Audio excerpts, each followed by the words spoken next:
Richard. And I'm Shawn. We are speaking the language of bromance. And this is a very special bromance because today we are not friends. We are not friends. We are not bros. We are at war.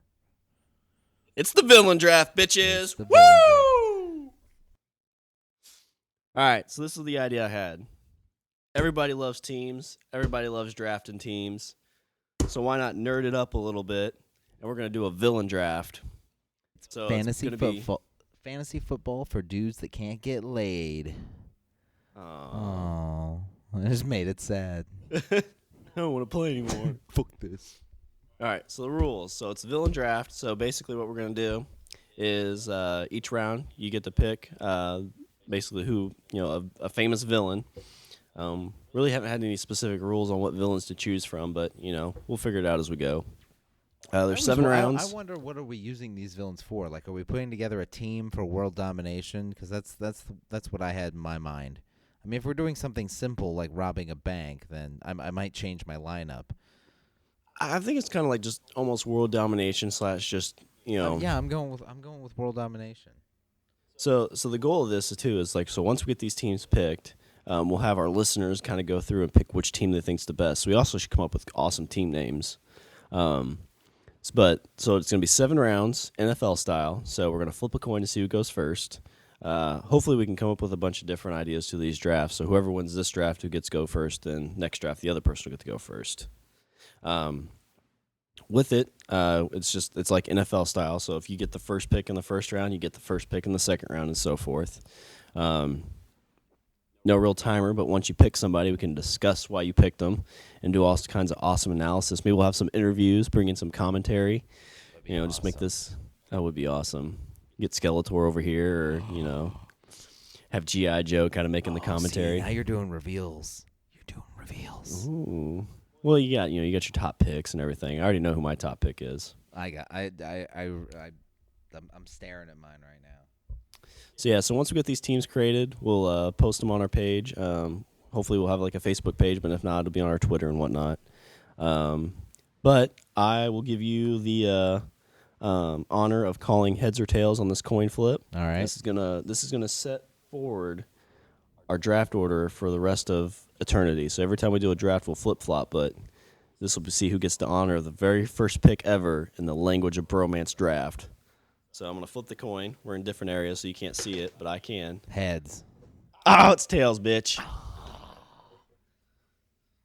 don't have my phone with me, but I'll take a picture of that. See, that's the bromance we have, is you can believe that it was tails. Or maybe not, since it's the villain draft. All right. That's what happens when you're poor and you don't have a coin of your own. Well, I forgot about that after I was sitting here and I was looking around. I was like, oh, shit, I don't have a quarter or anything anywhere. And I looked, and on my little table, there's a penny. So I was like, yeah, it'll do. That'll do, pig. That'll do. All right. All right. So I got to find my draft. You lost it. I had it, but I was looking at the wrong thing. See, this is why you don't work.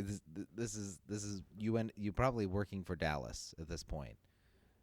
It's like, Shawn is on the clock. Trade my pick. Romo guy. He seems okay. I want to trade my pick. For what? Something. Oh, I bet I know where it's at. Dick Buckus. We're picking a wide out number 1. Number 2 is 2014. Dick Buckus. Villain draft. Bam. All right. So see, I just had to get my person on the phone. So the number 1 pick in the villain draft, I think it'd be pretty difficult not to go with this person. I mean, he is the quintessential villain. Whenever you think of a bad guy, a guy that you would just want to destroy everything, you would pick this guy. He comes from, I don't know if we could probably do this a good way. So coming up to the podium is the commissioner of the Language of Bromance Villain League. And, Shawn has just turned in his card. And with the first pick of the 2014 villain draft from the DC Universe, the Joker. I knew it. I knew it. Whenever you think of villain, who do you think of? You think of the Joker. He's not really a team player, so that would definitely hurt you. Definitely. Um, Especially, I think that he would have a tendency to screw over your other villains. he would. He's kind of that wild card guy. If but, anything, for you know, if for nothing, then just for the sake of his own amusement. But he's a good villain. He's when you're talking about as great a hero as Batman, you have to answer it with an equal villain, and the Joker meets him. The Joker, I mean, he meets Batman. So I mean, to me, that's all you need to say.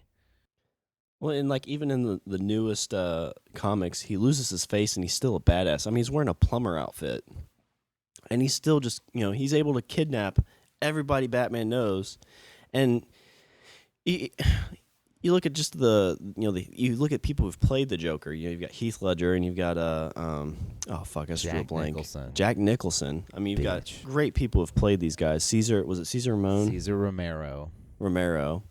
That was the first Joker. That was Batman 66 Joker. And a person I think should be the next Joker. I don't know if you've ever seen this. The guy who played Wash from Firefly. No. He played Alex Tudyk. I don't know. Yeah, Tudyk, something like that. Tudyk. He was in Dollhouse, and he played a one of the dolls that went crazy, basically. Okay. And there's a scene with him on a roof where he's wearing like this very bright colored outfit, and he's just very charismatic, like a Joker-esque type character. And yeah, and it was just like I'm like boisterous. Jaw drops. You're like that's the Joker. That's Joker. Hire him as the Joker. Oh, that'd be awesome. And he was awesome. And he had a guy tied up to a chair and blew him up. It's like Joker. But it was pretty sweet. I think everybody has that. I think most nerds have that one, like, if you could pick somebody to play the Joker, who would you pick? And everybody always has something different. Let's see. My Joker would have been Heath Ledger. Heath Ledger really did it for me. I mean, he was such a surprise too. He was, because I mean, I'm not gonna lie. The first time I was like, wow. I was like, the dude from Roar. That's who we're going with. And like, I think when they picked him, it was like A Knight's Tale was like just it was out on video, and you're just like that's who we're going with. And then I watched The Imaginarium of Dr. Parnassus, which actually happened. He made after The Dark Knight, but I was like, oh, that's he can kind of go a bit dark, and yeah, he really blew me away with that. Yeah, I remember seeing I don't remember what movie you and I went and saw, but they had the trailer revealing that, and I think your wife like leaned over and was like, was that the guy from Brokeback Mountain? And I just both kind of look at each other like, yeah, that was the guy from Brokeback Mountain. Yeah. And that was the only good part of that whole movie. Like, I really wanted to like that movie. I washed Brokeback Mountain out of my brain. I forgot he was in there. There's a guy I work with. He says, if you want a good laugh, watch Brokeback Mountain. I'm like, no. And he's like, no, we watched it with, it was me and my buddy and it was our girlfriends. And like the whole time we're just laughing and the girls are just crying their eyes out. And we just cannot stop laughing because it's just so funny. Look, they loves each other like women's. So first pick, the Joker. So now Team pick. Rich is on the clock. All right, let's see. All right, my first pick. You did not steal my first pick. The Joker was I will admit the Joker was on my list, but that's okay because I come back with something equally as I would say even more terrifying. Okay. And more powerful.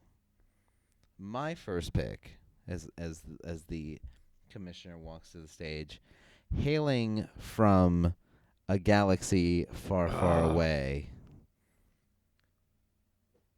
the Dark Lord of the Sith, Mr. Darth Vader. Oh, that's a good pick. Darth fucking Vader. It's a Because good pick.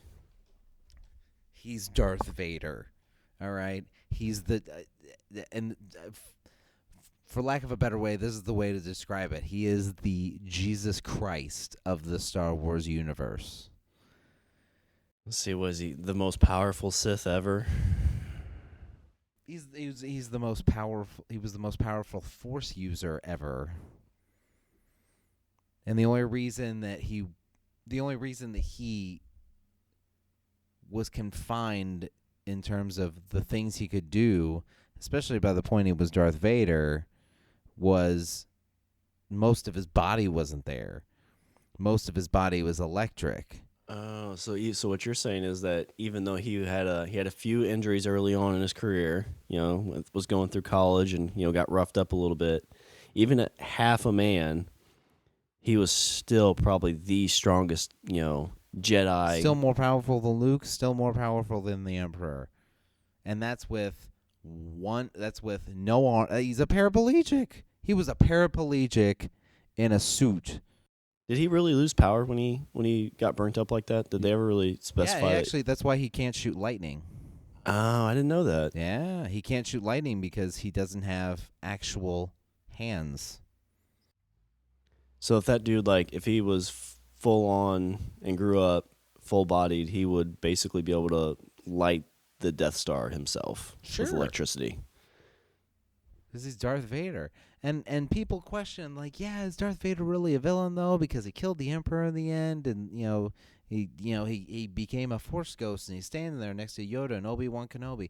Yeah, but we forget that before that, he cut off his son's hand. Yeah. Chopped it off. He's a villain. I mean, if you don't think he's a villain, go back to his early years when he comes into the Jedi Academy.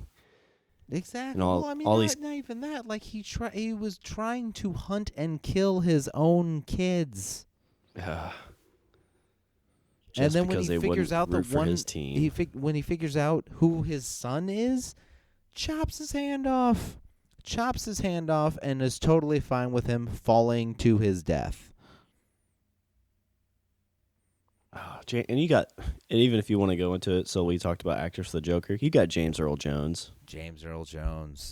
David Prowse. David Prowse was the man in the suit, voiced by James Earl Jones. Actually, there's been 3 people to wear the suit. You've had David Prowse, who was wearing the suit for episode 4. For episode 5, it was also David Prowse, but it was also David Anderson, who was a master swordsman. Master swordsman. He's dead now. He died a couple years ago. Died 2 years ago. But he worked on pretty much every single amazing sword fight you have seen over the last 40 years. That was David Anderson. He choreographed the sword fights for Empire Strikes Back. He choreographed the sword fights for Return of the Jedi. He did the sword fights for all the Lord of the Rings trilogy. Oh, wow. He did the sword fights for The Princess Bride. Oh, it's such a great movie. It is a great movie. He actually was the swordmaster at a time. He was Errol Flynn's stunt double. Okay. That's how far back we're going. And Errol Flynn is Errol Flynn. He was every old movie the old movies of Robin Hood and stuff like that back in the 50s. The old Robin Hood movies or the swashbuckling kind of movies. Errol Flynn was the man. He was the guy that's running around and he put his hands on his hips and laughed like a man. Yeah, so my first experiences with Robin Hood stuff is just the Prince of Thieves and then Robin Hood Men in Tights. Okay, lead actor in Robin Hood Men in Tights was also in Princess Bride. Yes, he was. There you go. I have to think that's one thing I can thank Tiffany for is I always thought the Princess Bride was more of a girly movie. And she told me she wanted to watch it when we first started dating. I'm like, no, I'm not really interested. For some reason, I associated that with the Princess Diaries. I don't know how. You hadn't seen it until that point? No, yeah, I hadn't seen it till then. Wow. So this was 2.5, 3 years ago, and pop it in, and I'm watching this, and I'm like, you like this movie? It's like, I love you. It's an Great amazing. movie. Oh, it's so good. Andre the Giant. Yeah. Dude was so drunk the whole time. Yeah. I actually heard a story that he actually does hold the world's record for the most beer consumed in one sitting. Can you guess how many? It's like a keg or two, isn't it? 156. Oh, okay. 156 beers in one sitting. Well, I thought somebody told me that he would drink kegs of beer. Like it wasn't just he was like so massive he couldn't get drunk. I did hear a story that he actually did manage to get himself drunk at one point, and he passed out in a hotel lobby, and the staff couldn't move him, so they just put a sheet over him and let him sleep it off. That's like somebody you wouldn't want to wake up. Don't wake a sleeping giant. Yeah. Yeah. That's where it All came right. from. So, on the clock for the second round. So our team's looking pretty good right now. We got a good first round pick. There's another good first rounder. We both got the first round picks we wanted. That's true. The second guy on my board is still there. Whenever I think of him, I think of somebody that's pretty powerful as well, very manipulative. Somebody that we've seen in different lights. We've seen him as his wrinkled up old self. We've seen him as a younger self, kind of using his mind power. He's very mind game kind of guy. So my second round pick, also hailing from a galaxy far, far away, the Emperor. What can you say? He's the Emperor. Although I will say, that's right, Darth Vader threw him off a. But that was kind of he was an old man. He picked him up and threw him down and to his death with one hand because Luke had just cut off his hand. Because robot hand. He thought that they were on the same team. It's kind of one of those situations where the shortstop's running back, he's got the ball, it's his call, and there's rivalries now. See, because now the Emperor, he's like, right. I'm on the. See, now he's eyeballing Vader. He's got beef too. He's like, he threw me down a fucking well. Yeah. But that could have been a clone too? For all we know, there's tons of emperors out there. There are tons of emperors out there. There's a whole storyline, which actually, as far as I know, with the newer Star Wars movies, they're not totally adhering to the storyline of what happens after Return of the Jedi. But yeah, there's a whole Emperor reborn, and because he cloned himself and he's got clones and he's able to transfer his consciousness to other clones. So basically, because he's searching for immortality. So so you picked a team member that couldn't die. It's true. In theory, he's a solid second round pick. It's always kind of going off topic, but not really with the cloning. I always wonder so they talk about being able to teleport people. That's something they talk about, and the big problem is basically it's completely destroying all the atoms and then rebuilding them somewhere else. And if they could do that, I'm always curious if what they destroyed here, is it the same thing that would be recreated besides body and mind? I always wondered as well. Are you really transporting, or are you just dying in one spot and being cloned in another? Yeah, I don't know. Is it really? I get deep with that stuff when you think about just existence and everything. It's if you get broken down here, it's am I really going to be me, or is it's just going to be basically the shell, and the hard drive is going to be the same, but it's not really going to be the same, soul or whatever. Exactly. Yeah, because to me, I think if you're not into the concept of the soul or whatever, then then this conversation isn't different. You're just whatever. You die one place, you're born another. Who cares? Who gives a shit? Yeah. But to me, I think if you believe in the concept of a soul and whatever, is life living, or is life something else?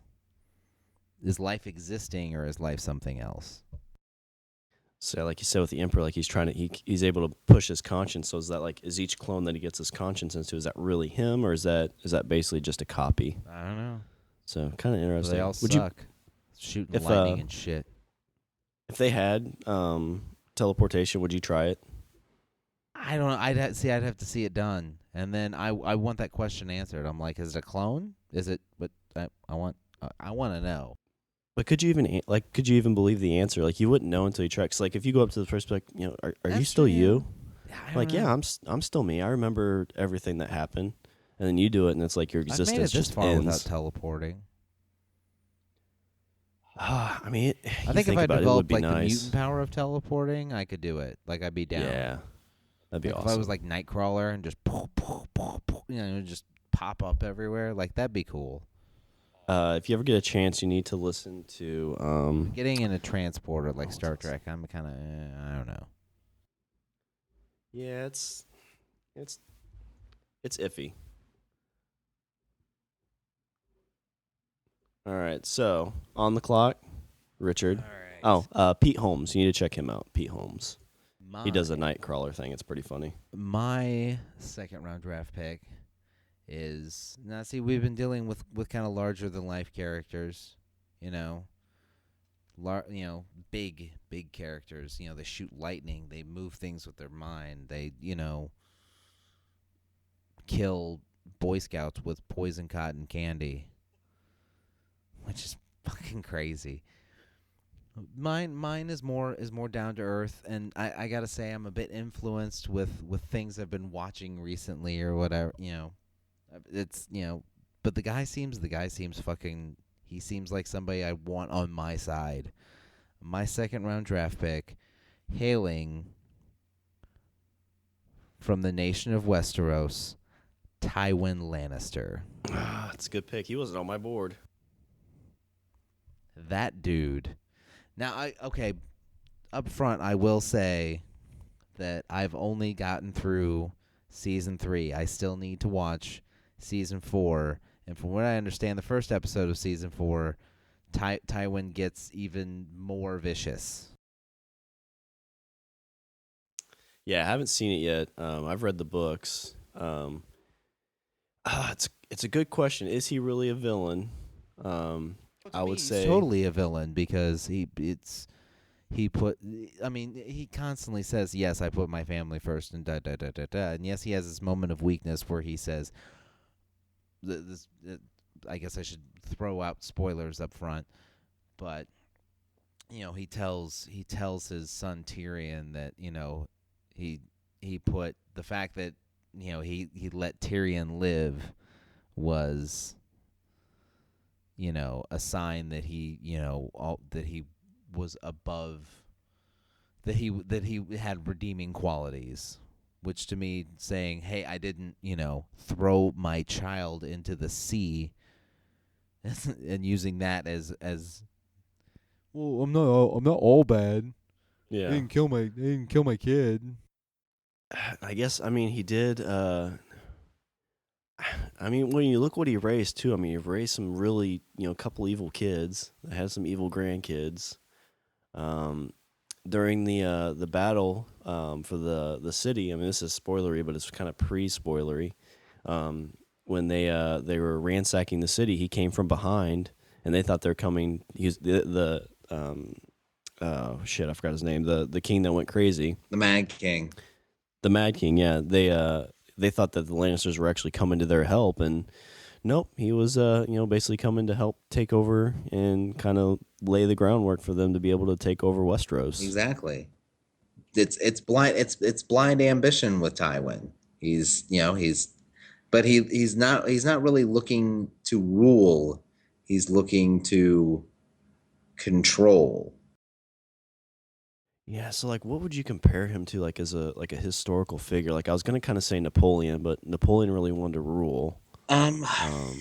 He's not like a Hitler. No, I would say if we're gonna go with Hitler, I would say he's more the Himmler to Hitler. Okay. He's the guy. He's the string puller of the.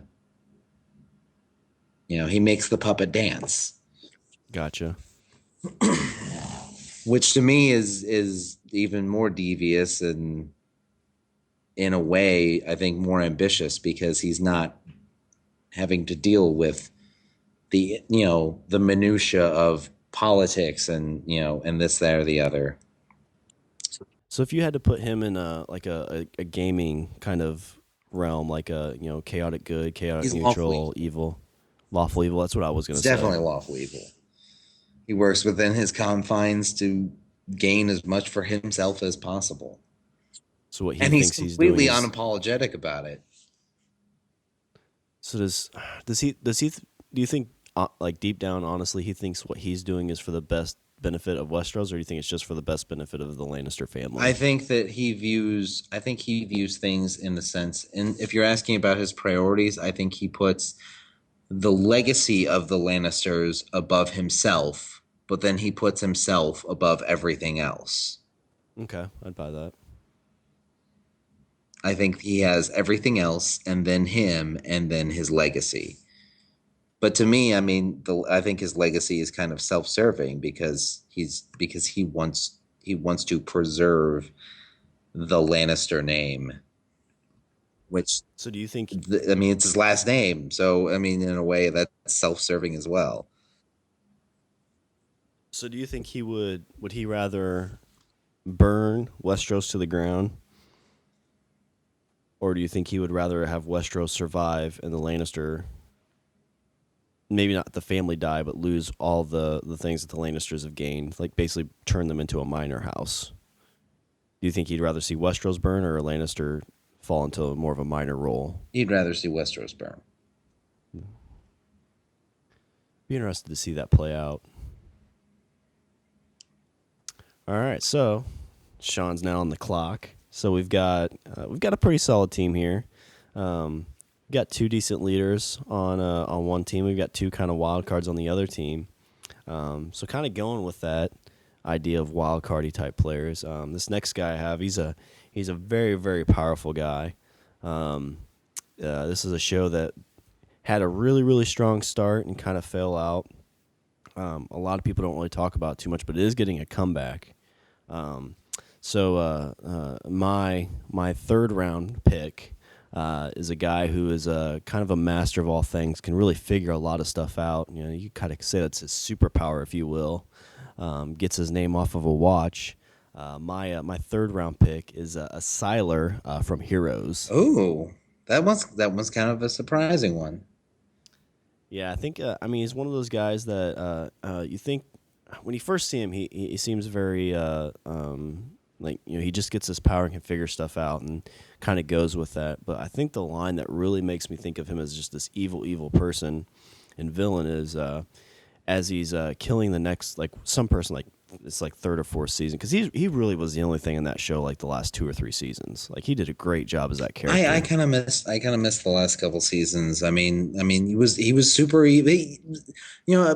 I will say it's kind of like Darth Vader, where he kind of he started out as the big bad, and then it kind of flipped on him. But I mean, like I said, I missed the last season. I didn't watch it all, so I don't know how it ended up.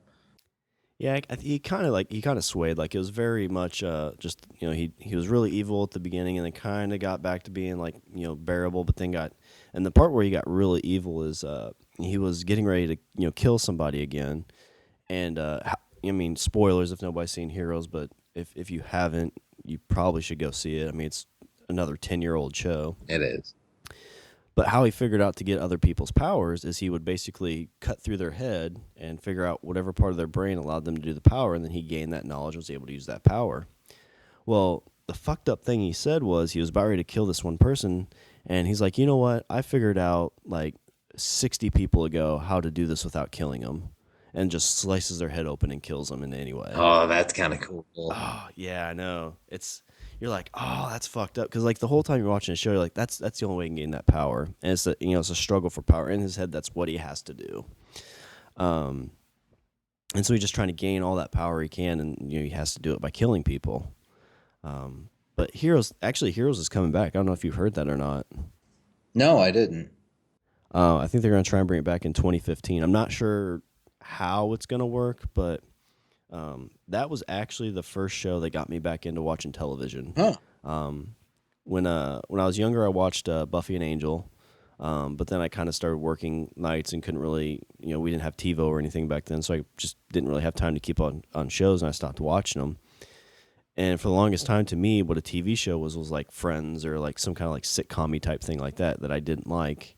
And then that's when we started gaming. And Dave, when you guys were talking about the Hero show, and let me borrow that, and that was the first thing that I just watched every one of those episodes, and I was hooked.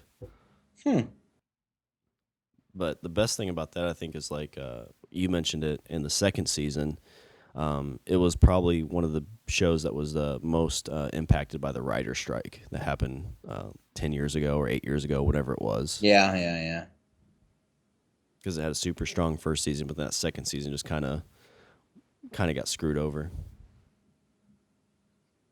But all right, third round. Rich is on the clock. Oh, I got to think on this one. Let's see. There it is. Okay. All right. My third pick. Now, see, no, like I have my planners. This is my thing. I have my planners. My schemers. That's why I got Tywin. I got Vader. Vader had his own theme or his own schemes going on. Kind of got a good situation. In any kind of situation, any of those can kind of lead and take over and make sure you keep going forward. Yeah. So now, what I need is soldiers. I need to dish it out. So, which I'm not really sure where they hail from, but my third round pick, hailing from I'm going with the Xenomorphs from the Alien series. And Xenomorphs are the aliens. If you've ever seen any of the Alien movies, they were designed by H.R. Geiger. The Xenomorphs. Okay. They're the actual big black thing with the spike going back. Right. Big okay. Spiky tail. The mouth. The mouth in the other mouth. The queen that. Oh, that's a good pick. That's a good army right there. It's the ultimate army. Were they? I've only seen the Aliens versus. So were they like trying to be planet conquerors? Was that the idea? No, they were just mindless killers. That's what they did. They were dicks. They were dicks. Would they listen though? Do you think you'd have a little showboaty kind of I'm gonna do what I want to do from those guys, or you think the Emperor or not the Emperor? You think Darth Vader and Tywin can kind of keep them in line? Yeah. Yeah. See, this is my thing. This is why I'm designing my team for world domination. So I've got my schemer, and I've got Jesus. That's my faith. I've got my faith, and I've got my brain, and now I've got my brawn. Mm. Yeah, I don't have any of those on my board.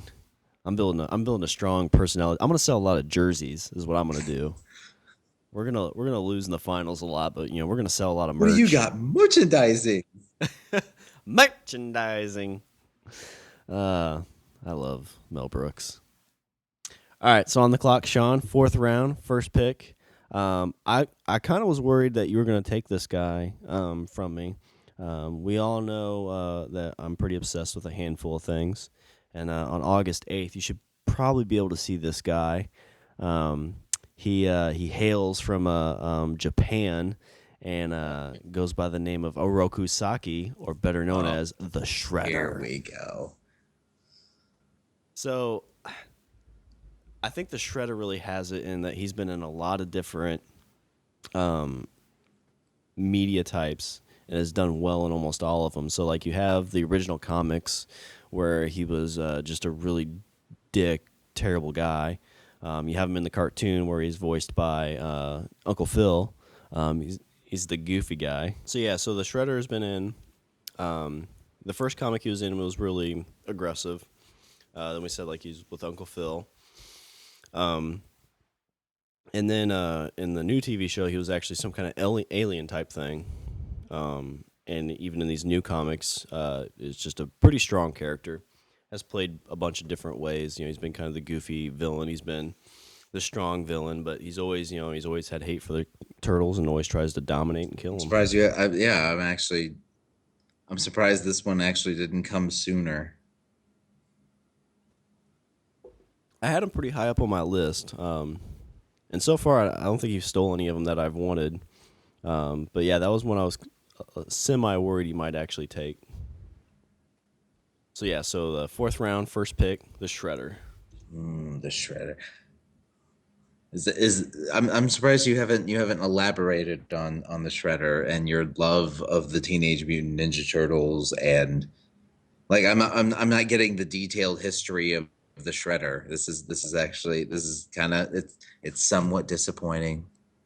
Well, what I like about the Shredder is, I mean, he's got a bunch of different origin stories, and I think that's something the Turtles have done really well. Is they've taken the base of what the Turtles are, four people who just, four turtles that got ooze dropped on them and became these super-powered beings, but they've allowed that to change enough that, the story's different. Like in the original cartoon, it was a guy and the turtles, and he was living in the sewer. In the newer cartoon, kind of the same idea, but then in the newest comic, they're actually reincarnated, so they're actually from feudal Japan. Okay, which version of the Turtles do you like best, or which version of the Shredder? Since we're talking villains, which version of the Shredder is the one that you like? Do you like wisecracky kind of goofy Shredder from the old cartoon, or do you like big scary Shredder from the first live action movies? I mean, I'd say that like they've all kind of, I've grown up with them, so they've all kind of had that that section of my life. Like the first Shredder was the goofy Shredder, but when you go back to it, it's kind of like it is kind of it's very campy. It's very okay, but in the new comic I'm reading, the Shredder is just very badass. I mean, he's basically the storyline is that he was the one that killed Splinter's sons and Splinter back in like 1600 Japan. Okay. So I think villain wise and just badass wise, I'd probably say this current cartoon version, or not cartoon, I'm sorry, the current comic version of the Shredder is probably my most favorite. Okay. I was just curious because I mean, it's like you said, there's been all sorts of different incarnations of the Turtles, so I didn't know if you had a favorite. Or if it was just if you were like a 5-year-old with it, where you're like, look, it's got turtles on it. No, I mean it's got turtles on it. I want it. That's what I liked about it's just changed so much that it allows you to. I mean, like the cartoon. So the original comic and the cartoon are completely different, and then you have the original TV show that was different. Then you had the movie that was even completely different from all that stuff. I mean, they all have the same idea. It's basically the same story, but it's enough of a change that you can watch them independently of each other or read them independently of each other in their own universe. There's not a ton of stuff that's really like that. Most of it's like just rehashing the same story, kind of like Batman. I mean, Batman is a very interesting story, but it all starts out the same. It's Bruce Wayne walking down a dark aisle with his parents, and their parents get killed, and then he mourns it, and now he's Batman. Yeah, that makes sense. Okay. All right. You've sold me on the Shredder. Yes. So now there's the Shredder. See, so in your team, like the Emperor's like Krang to you. Yeah. So my team's very much, like I said, we're selling jerseys. I mean, you got the Joker and the Emperor, Siler, and Shredder. I mean, you're selling jerseys. These are personalities. Meanwhile, I'm ruling the world. People hate dynasties. It's why they call it the evil empire. This is true. All right, let's see. We're on 4. Yes, we're on 4. Yep. Pick number 4. For pick number 4, I'm going with somebody that just seems like cool to me. You just, like it just seems like the kind of like if we weren't if it wasn't a villain, like I'd want to hang out with this dude just because he just seems like the kind of guy that would get girls. He seems like the kind of guy that like would just seem like cool. I'm dipping my toe into the video game universe for this one, and I am going with as my fourth pick from the land of Final Fantasy VII. I am going with Sephiroth, which I don't know. Do you know this one? No, you got to give me some Okay, background on okay. Sephiroth. This there was in the game there is a company called Shinra, and the company has these like special forces, I guess you would be the best way to call them, called soldier. And the best soldier is Sephiroth. Sephiroth. And he eventually goes crazy and tries to destroy the planet. But he has this he wears all black, kind of black white kind of combo. He carries this gigantic katana that's probably like at least 5-6 feet long. He's got long, like stark white, like gray hair. He looks badass. You should just look up, just find a picture of him, and you're just like, yeah, yeah, I could hang out with that dude. Oh, mercy. He seems, All right. he just seems like the kind of guy like you'd be like, hey, let's go clubbing. So he's definitely your star guy, the guy that you kind of just get to show off a little Right, bit. right. I mean, yeah. You're selling I gotta have something. I gotta fund this somehow. I need I need merchandising as well. So that's my poster boy. That's my pretty boy. He's the guy that's like, don't punch me in the face. That's the moneymaker. All right. So on the clock now for the 5th round pick. So we've only got 3 more rounds. And I feel pretty good about my draft. I gotta say I do too. I do too. I think the only guy you stole from me is Darth Vader. I was kind of worried that you were gonna be taking a lot of these guys from me. But for this 5th round, first pick, I'm kind of gonna dive into another guy that's gonna sell a lot of jerseys. Very hated by a lot of people. Very famous. It's probably the biggest show on TV right now. He's also got multiple platforms that we've seen him in. Most notably, started out in the comic book, which he was a very badass guy, and now he's made his way to the TV. So for my Pick number 5. for my pick number 5, I'm going with a guy from he hails from Woodbury, the Governor. Ooh. And you haven't read the comic, have you? No. In the comic, he is very just badass. Like what you see him, I mean, he's not only is he just a villain, he's just very evil. And I've read there's a book out about that kind of time too. That's I did notice that. It seems like I mean I haven't read the comic, but I've skimmed through some of them, and I know most of the storyline, and it seems like they tried to make him more of a redeemable character in the show over the comic. Like I didn't really find any redeeming qualities about him in the comic. Like he seemed like he was a villain and he owned it. Yeah, he did what he did. In the books, because they wrote some books about the basically like in between the comic, like pieces you didn't see, and he starts out kind of redeemable, I guess, or you see kind of where he fell off, but it's what I love about that kind of like the Walking Dead storyline. It's just like how far would you go to survive and protect people? Yeah. Yeah. And that's just kind of his story. Is like he just goes above and beyond just to do that, I guess. But all right, on the clock now. So we're in the later rounds. We kind of you get a little less time to think about it. This one's off the top of my head. All right. I'm scrolling. Or you can keep looking. You got time. Scrolling through my. See, that was like, oh crap! Now See, the easier ones, it was easy to rattle them off. Now you're kind of getting into that. Oh, what do I need here? What do I need Yeah, here? looking for that diamond in the rough, that late I round am. I pick. am. That, I am. you know, Exactly. Let's see. I'm gonna go with four. Yeah. Ooh, okay. Okay. Yeah, I got mine. Like again, see, like I feel like I feel like Darth Vader, Tywin Lannisters, and the Xenomorphs kind of have things handled.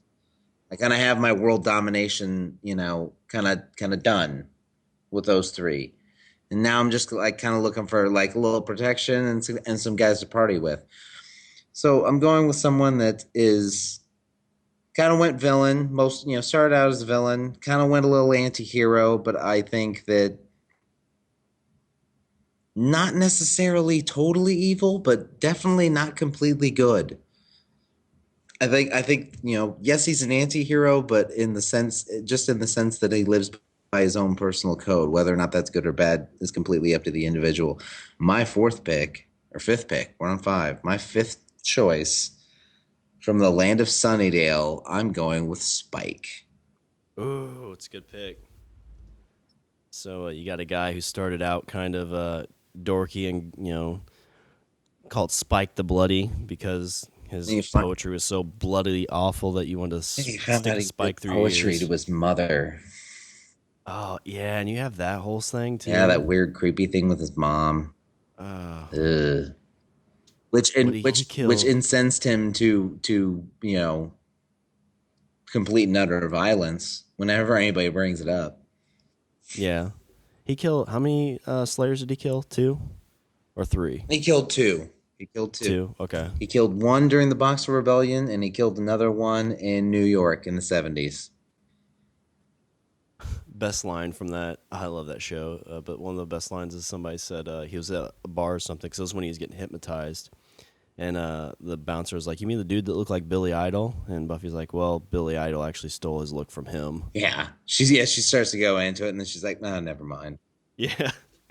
Well, actually, Uh, Billy, never mind. And see, that's the other thing. He killed two Slayers, and they slept with the third one.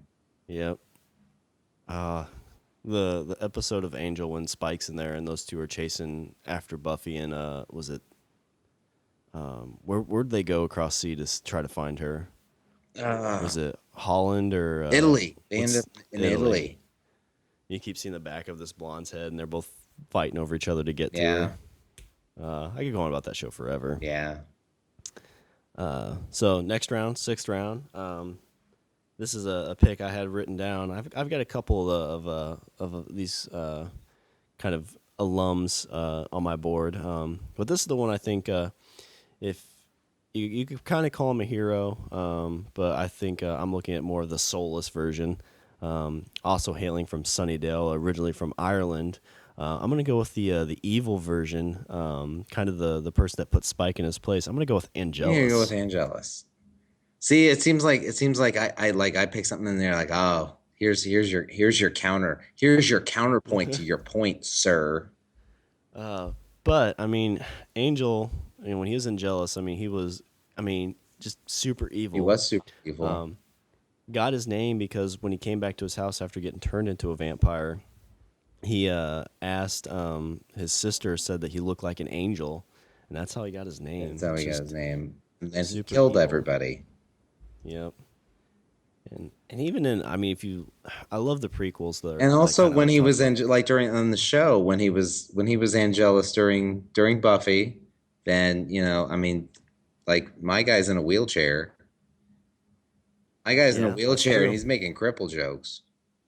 That's true. He's banging Spike's girlfriend right there in front of him. Yeah. And Yeah. oh man, Oof. the you get. I mean, it's just what he does, Joss Whedon. You get to love a character, and you're like this. This is a staple of this show. This character is going to be around, and I'm drawing a blank. What's the teacher that he breaks her neck? Miss Calendar. Miss Calendar, chasing her around that dark school, and just doesn't even bite her, doesn't like turn her, just snaps her neck in two. Yeah. And just the pure pleasure that he got out of it. I mean, he's another just evil villain, but a good one. Yeah.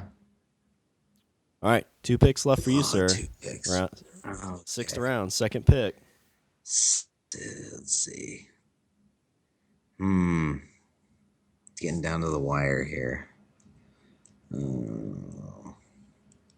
It's a lot of choices, but it's hard to pin it down. I feel like I need a philosopher.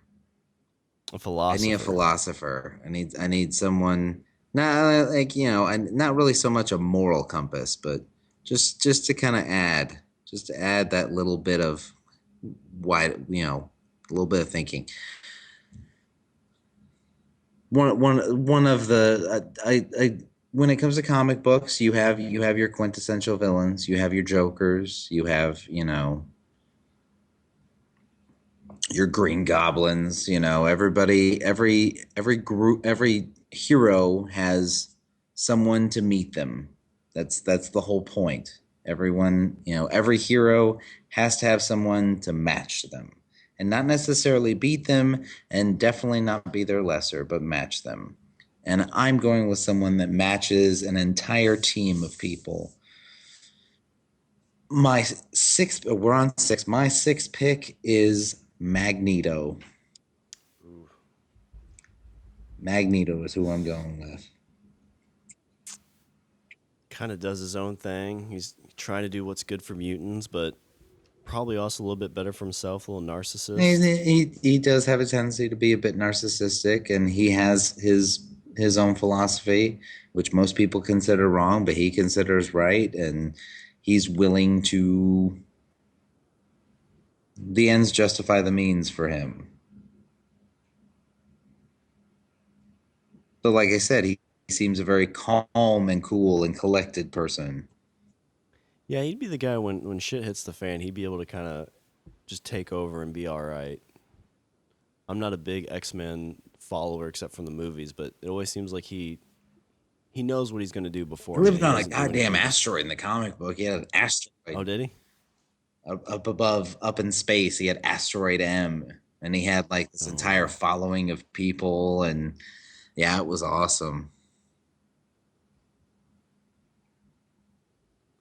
All right, for final round, 7th round. Looking at my team, I feel pretty Also, good. he had 2 kids. I'm throwing that out there. Magneto had 2 kids. He had Quicksilver and Scarlet Witch, which will be in the Avengers. Quicksilver was in the new X-Men too. Different Quicksilver though, and don't they have different actors playing him, and yeah. Isn't the dude from Kick-Ass playing him in the Avengers too? I think so. That sounds right. Yeah, because in the X-Men he was like basically just a mutant. Quicksilver was, but I think in the new Avengers, at least that's kind of what they hinted at the end of I think it was Captain America, that they're not really mutants, they're like created. Yeah. So that'll be pretty interesting, I think. So for my last pick, I definitely have a lot of, very showboaty kind of people, and this guy is pretty showboaty too. This is your final pick. This is the veritable money shot on your villain draft. This is the one that you're just gonna spray all over. Just let out the low guttural moan for this one. The main problem about picking this guy is I don't know a ton about him. I've only really just learned about him from the recent show I've watched, but he kind of fights the good doctor, and he's just very much the same mental pattern as he is, and just one step ahead. He might be the guy that kind of comes out and just kind of retakes over this team, but I'm going to go with a guy from the Sherlock Holmes world. I'm going to go with Moriarty. Oh. I gotta say, that one. You know what? That was good. Because I have a few names here. If my eyes would have scrolled past that name, I probably would have said that one.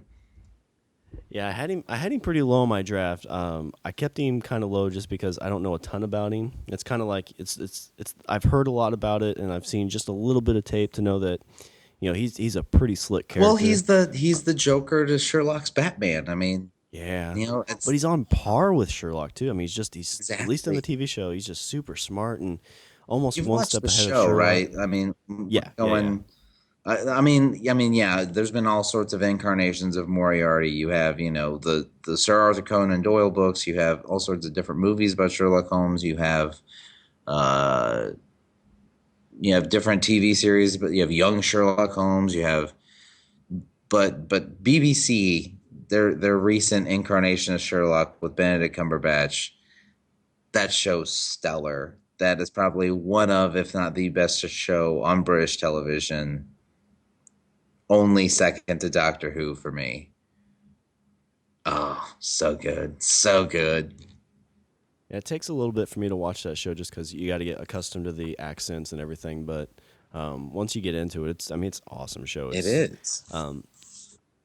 The first one I watched, I'm trying to sit there and I'm trying to figure it out. But it seems like one of those shows that's like you're just going to hurt yourself trying to figure out what's going on. So you just might as well just let them serve it to you on a platter. And be like, all this stuff is happening. Like, oh, wait, is it this thing happening here? Is this tied? Is this tied? And just wait till the end when he's like, it's these 12 things that you barely could even notice unless you're really, really looking. That's what led me to find out it was the butler. Right.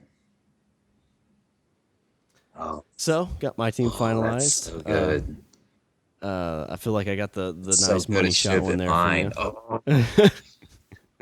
So for your last pick of the 2014 villain draft for Language of Bromance, what do you got for me? Last pick. I need an all-encompassing thing. I need evil personified. I need okay. I'm going with somebody that is not even it's not even a thing. It's more encompassing. It's more this ominous feeling on the back of your neck. For my 7th pick, as my all-seeing eye into the world, I'm going with Sauron from Lord of the Rings. That's a good one. It's a good pick. The all-seeing eye, never blinking, never fading.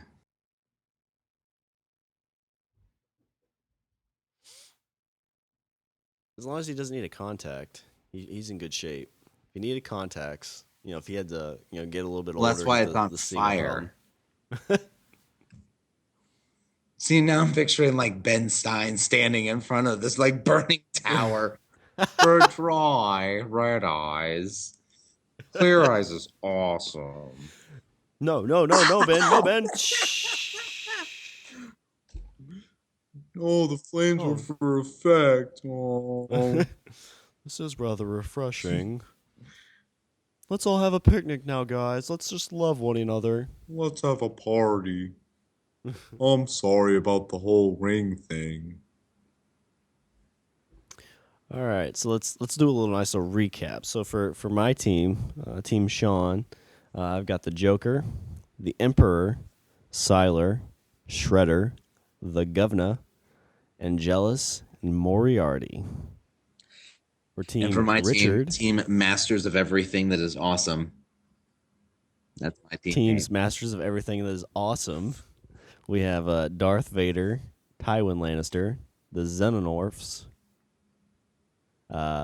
Setharoth, Spike, Magneto, and Sauron. That's a good team. That is a good team. It is Team Masters of Everything That Is Awesome. I think I've covered everything: movies, television, books.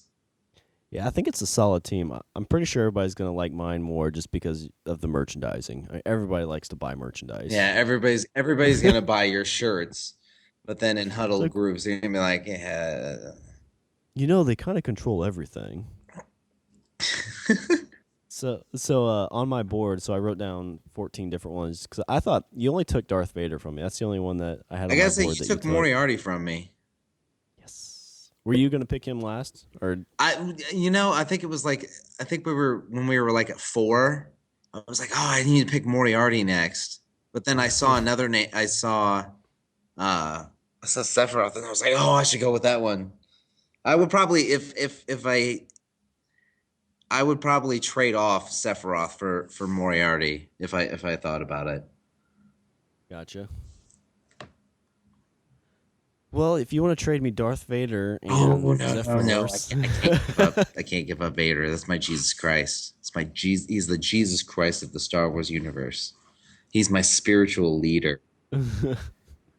So on my board, of the guys that I didn't pick, I had Venom, Negan from the Walking Dead comic, Scarecrow, Skeletor, Evil Faith, Lex Luthor, Two-Face, and then Joffrey. Ooh, Joffrey. Yeah, Joffrey I had way on down the list. I figured you'd try and take him earlier than I was wanting to take See, him. I thought, yeah, I looked at Joffrey and I was like, I mean, like he's sadistic, but Yeah. he's not the guy he's not the running the show.